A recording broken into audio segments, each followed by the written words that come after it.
L'info sur Al24 News, bienvenue.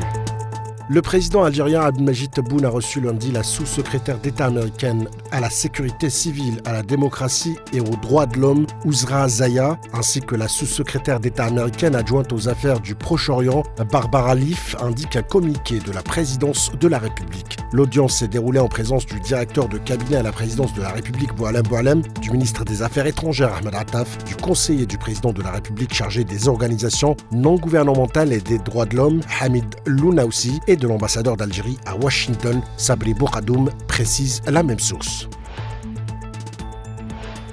Le président russe Vladimir Poutine a signé mardi au 1000e jour de son offensive contre l'Ukraine le décret élargissant les possibilités de recours à l'arme nucléaire juste après que les États-Unis ont autorisé Kiev à frapper le sol russe avec des missiles à longue portée. Le président russe avait prévenu dès fin septembre que son pays pourrait désormais utiliser l'arme nucléaire en cas de lancement massif d'attaques aériennes contre la Russie et que tout assaut mené par un pays non nucléaire comme l'Ukraine mais soutenu par une puissance disposant de l'arme atomique comme les États-Unis pourrait être considéré comme une agression conjointe nécessitant potentiellement un recours à l'arme nucléaire.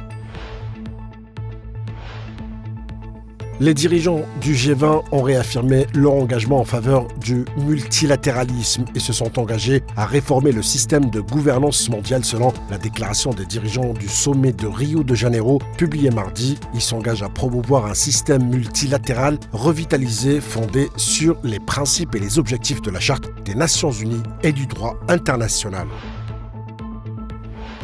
Le service aérien humanitaire des Nations Unies reprendra ses vols en Haïti mercredi après une interruption d'environ une semaine, selon un communiqué du Programme alimentaire mondial des Nations Unies PAM qui gère le service. L'ONU qui avait suspendu ses vols vers la capitale haïtienne mardi dernier après que des gangs ont tiré sur 3 avions commerciaux. C'est la fin de cette édition. Merci de l'avoir suivi.